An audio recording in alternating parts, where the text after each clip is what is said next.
Hello students, company law की आज की क्लास में हम हमारे मीटिंग के चैप्टर को आगे बढ़ाते हुए कुछ और इम्पोर्टेंट प्रोविजंस की बात करेंगे।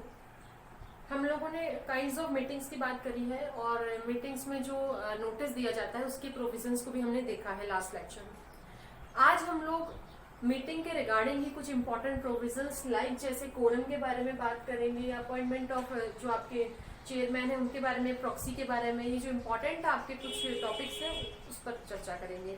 तो हम लोग शुरू करते हैं कोरम के बारे में बात। कोरम क्या होता है? ग्रुप ऑफ पर्सन्स, मतलब लोगों का वो समूह जो कि एक मीटिंग को हेल्ड कराने के लिए आवश्यक है, उसे हम कोरम कहते हैं।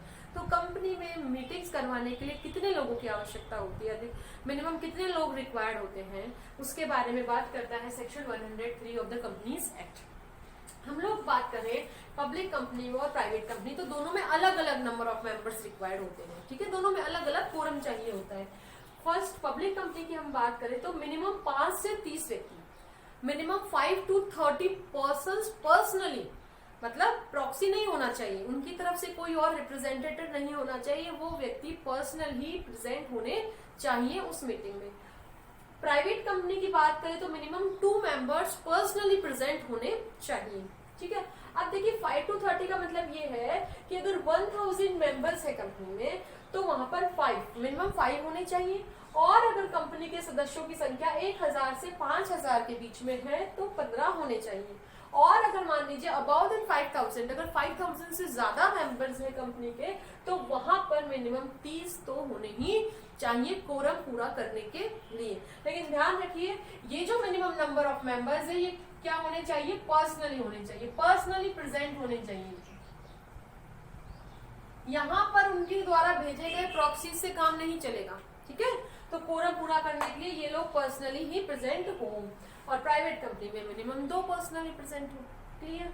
तो ये हुआ रिक्वायर्ड नंबर ऑफ मेंबर्स की बात। फिर बात करते हैं हम प्रेजेंस ऑफ कोरम की, कि भैया कोरम का उपस्थित होना, जिस दिन मीटिंग हेल्ड होनी है, आज मीटिंग होनी है, अब कितने समय में कोरम पूरा हो जाना चाहिए।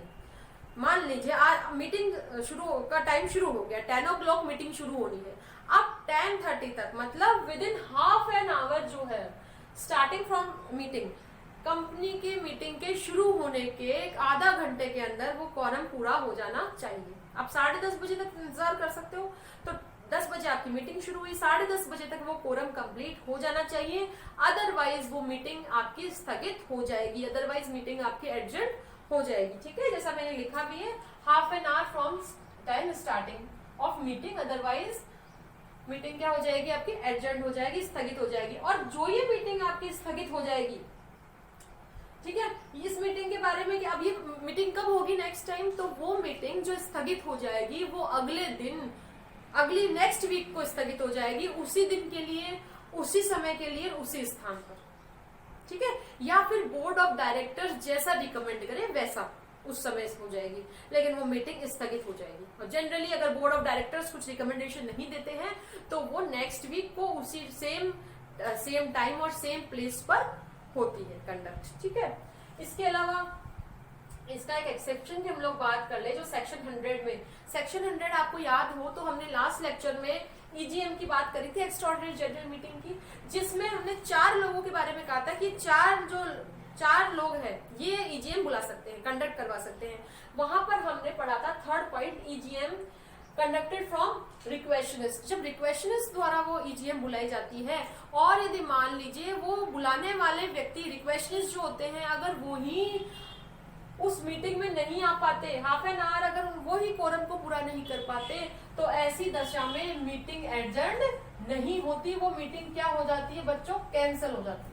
ठीक है, उस मीटिंग को स्थगित कर ही नहीं सकते, क्योंकि जब बुलाने वाले लोग ही नहीं आएंगे तो वो एडजर्न नहीं होगी, वो कैंसिल हो जाएगी। क्लियर?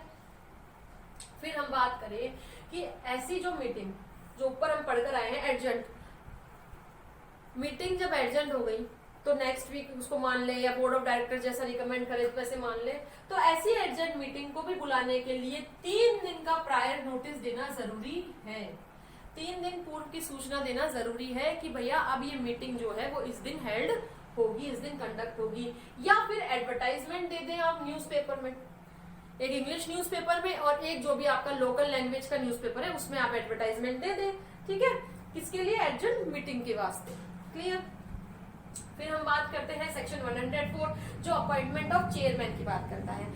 मीटिंग को कंडक्ट करवाने के लिए चेयरमैन की जरूरत होगी, तो चेयरमैन का अपॉइंटमेंट कैसे होगा, तो देखिए चेयरमैन का अपॉइंटमेंट कौन करेगा, जो मेंबर्स इकट्ठा हुए हैं वहां पर मीटिंग करने के लिए, वो मेंबर्स खुद ही अपने में से एक मेंबर को चुन लेंगे जो उनको चेयरमैनशिप प्रदान करेगा, जो उस मीटिंग का चेयरमैन होगा, अपने में से वो उसको चुन लेंगे। अब चुनने का तरीका क्या हो सकता है, फर्स्ट तो बाय शो ऑफ हैंड, यानी कि वो हाथ खड़ा करके चुन सकते हैं। दूसरा तरीका होता है या फिर वो वोट द्वारा चुन सकते हैं, बाय पोलिंग। तो ये दो तरीके द्वारा वो मेंबर्स जो हैं वो अपना चेयरमैन अपने आप में अपनों में से ही चुन सकते हैं। क्लियर। इसके अलावा मान लीजिए अगर शो ऑफ हैंड द्वारा आपने चूज कर लिया चेयरमैन को और फिर बाद में जाकर मनाही हो गई, सहमति बनी कि नहीं नहीं, कुछ मेंबर्स ने कहा हम तो नहीं मानेंगे, हम तो पोलिंग द्वारा ही चुनेंगे, इलेक्ट करवाएंगे, तो वहां पर जिस समय के लिए शो ऑफ हैंड द्वारा चेयरमैन चुना गया था वो काम करेगा, और बाद में जब पोलिंग के द्वारा नया चेयरमैन चुन लिया जाए तो बाद की जो रेस्ट टाइम पीरियड है उसके लिए वो पोलिंग द्वारा चुना गया चेयरमैन काम करेगा। ठीक है। अब सेक्शन 105 जो बहुत इंपॉर्टेंट है, जिस पर शॉर्ट क्वेश्चंस भी आते हैं प्रॉक्सी के बारे में। प्रॉक्सी किसे कहते हैं, तो देखिए प्रॉक्सी वो व्यक्ति होता है जब मीटिंग में मेंबर स्वयं सेल्फ प्रेजेंट नहीं होकर, स्वयं उपस्थित नहीं होकर, अगर अपनी तरफ से किसी अदर व्यक्ति को रिप्रेजेंटेटिव के रूप में भेजता है मीटिंग अटेंड करने के लिए, तो वो अदर पर्सन क्या कहलाता है, प्रॉक्सी कहलाता है। ठीक है। अब प्रॉक्सी जो है वो कौन अपॉइंट कर सकता है, ठीक है, वो अपॉइंट द प्रॉक्सी। अब प्रॉक्सी वो व्यक्ति अपॉइंट कर सकता है जिसके पास दो राइट है। पहला राइट जिसके पास राइट टू वोट है, जिसके पास कंपनी की मीटिंग में वोट करने का अधिकार है, मताधिकार है, और साथ के साथ जिसके पास कंपनी की मीटिंग्स को अटेंड करने का राइट है। तो ये दोनों ही राइट्स जिस पर्सन के पास होंगे वो पर्सन अपनी तरफ से प्रॉक्सी अपॉइंट कर सकता है और मीटिंग्स में भेज सकता है। सिंपल। फिर ये जो प्रॉक्सी होगा वो वोटिंग कैसे करेगा, ये शो ऑफ हैंड के तरीके से वोटिंग नहीं करेगा। ठीक है। ये वोटिंग करेगा केवल पोलिंग द्वारा। ठीक है।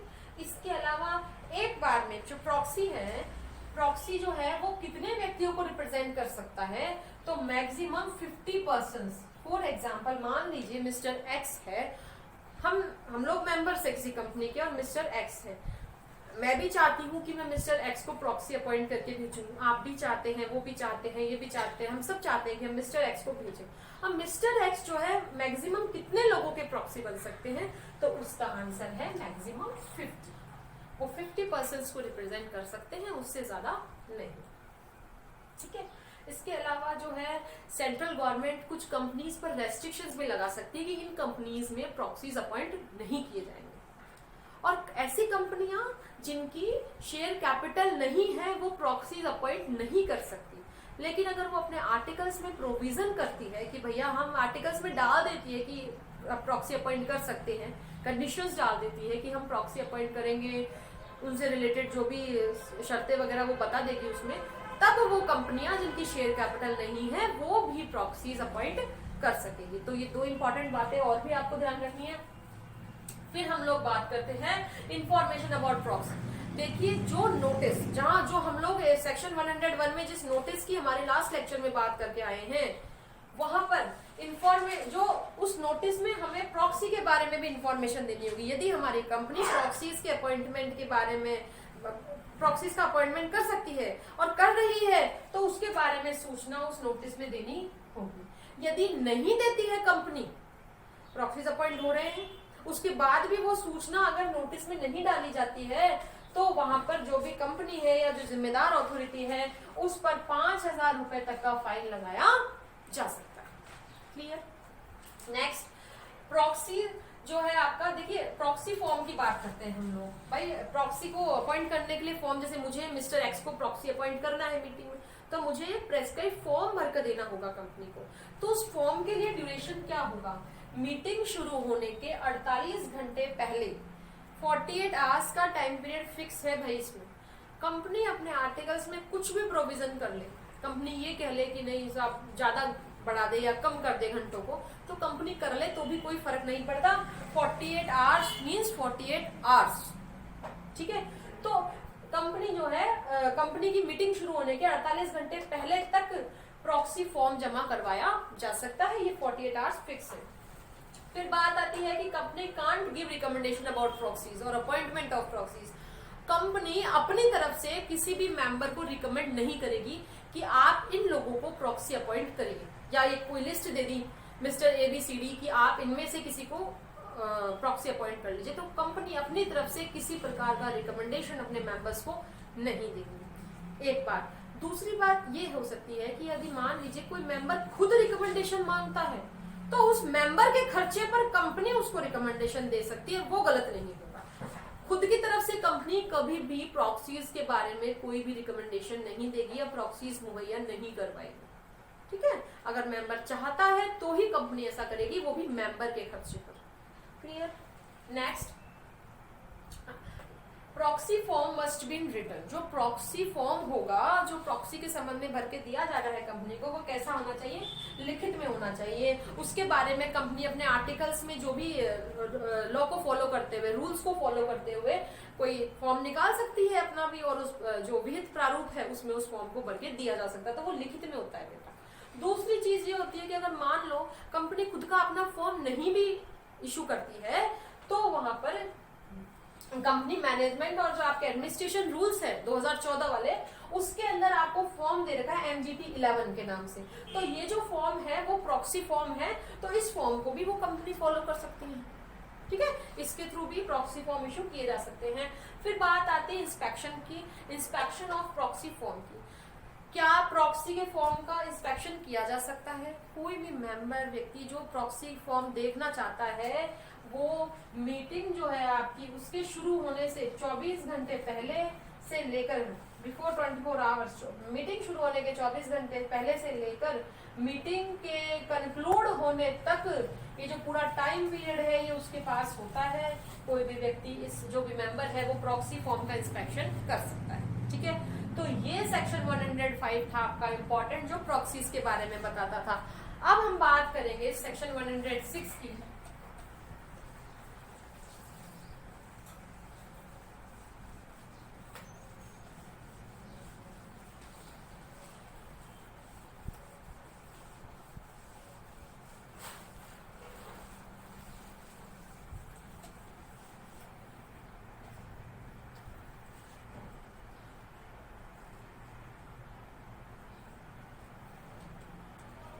जो बात करता है restrictions, restrictions on voting rights. देखिए, वैसे तो अगर हम बात करें कंपनी अधिनियम की, तो मेंबर्स के वोटिंग राइट्स पर किसी प्रकार का कोई रेस्ट्रिक्शंस कंपनियां नहीं लगा सकती। अगर वो अपने आर्टिकल्स में कोई प्रोविजन भी करती है तो भी नहीं लगा सकती, क्योंकि ये उनका अधिकार है भाई, ठीक है। इसको वो उल्लंघन नहीं कर सकती, इसके लिए मना नहीं कर सकती, ना इसे प्रतिषिद्ध कर सकती। लेकिन फिर भी सेक्शन 106 दो कंडीशंस मुहैया करवाता है, जिन आधारों पर मीटिंग में वोट देने से सदस्यों को रेस्ट्रिक्ट किया जा सकता है। पहला तो ये कि जब उनकी कॉल्स ड्यू हो, कंपनी ने उनसे मांगी हो लेकिन उन्होंने उनका संदाय, उनका भुगतान नहीं करा हो, ड्यू कॉल्स। सेकंड, जब कंपनी ने उनके शेयर्स पर राइट टू लीन का यूज कर लिया हो, यानी कि धारणाधिकार जिसे हम कहते हैं ना, जब कंपनी ने उनके शेयर्स पर राइट टू लीन का यूज कर लिया हो, ये दोनों ही कंडीशंस, अगर ये दोनों में से अगर एक कंडीशन भी फुलफिल हो जाती है तो उस व्यक्ति को, उस मेंबर को कंपनी की मीटिंग में वोटिंग राइट्स प्राप्त नहीं होंगे। इन दोनों कंडीशंस को छोड़कर अन्य कोई कंडीशन ऐसी नहीं है जिसके आधार पर उसके वोटिंग राइट्स को रेस्ट्रिक्ट किया जा सके। फिर सेक्शन 107, 108 एंड 109। सेक्शन 107 बात करता है voting by show of hand.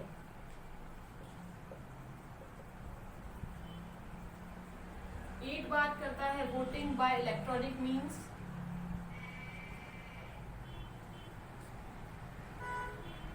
Ninth बात करता है वोटिंग बाय पोलिंग। या बाय पोल, ठीक है।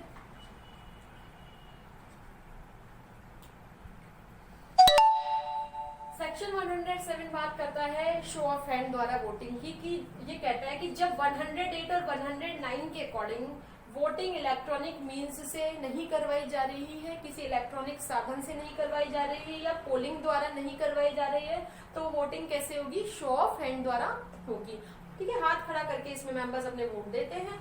और सेक्शन 108 बात करता है इलेक्ट्रॉनिक मींस की, इलेक्ट्रॉनिक मींस के द्वारा भी वोटिंग करवाई जा सकती है। सेंट्रल गवर्नमेंट भी कंपनीज को इस बारे में डायरेक्शंस इशू कर सकती है। सेक्शन 109 बात करता है वोटिंग बाय पोलिंग की। इसके अलावा सेक्शन 110 भी है जो बैलेट द्वारा बात करता है। फिलहाल ये आपके कुछ इंपॉर्टेंट प्रोविजंस थे मीटिंग्स के रिगार्डिंग, कोरम के रिगार्डिंग, और साथ के साथ इंपॉर्टेंट जो इसमें है वो है रेस्ट्रिक्शंस जो आपके हैं वोटिंग राइट्स पर, proxy, restriction on voting rights, quorum, notice, ये चारों टॉपिक आपके एग्जाम के पॉइंट ऑफ व्यू से काफी इंपॉर्टेंट है। इसके अलावा एजीएम हो गई हमारी और एक्स्ट्राऑर्डिनरी जनरल मीटिंग हो गई, और ट्रिब्यूनल के जो आपके उसकी जो पावर्स है एनुअल जनरल मीटिंग बुलाने की और extra ordinary general meeting conduct करवाने की, ये सारे पॉइंट्स आपके मीटिंग्स के चैप्टर में इंपॉर्टेंट है, ठीक है। तो स्टूडेंट्स ये हुआ हमारा मीटिंग का लेक्चर कंप्लीट। नेक्स्ट लेक्चर में मिलते हैं, तब तक के लिए stay home, stay safe. Thank you all of you.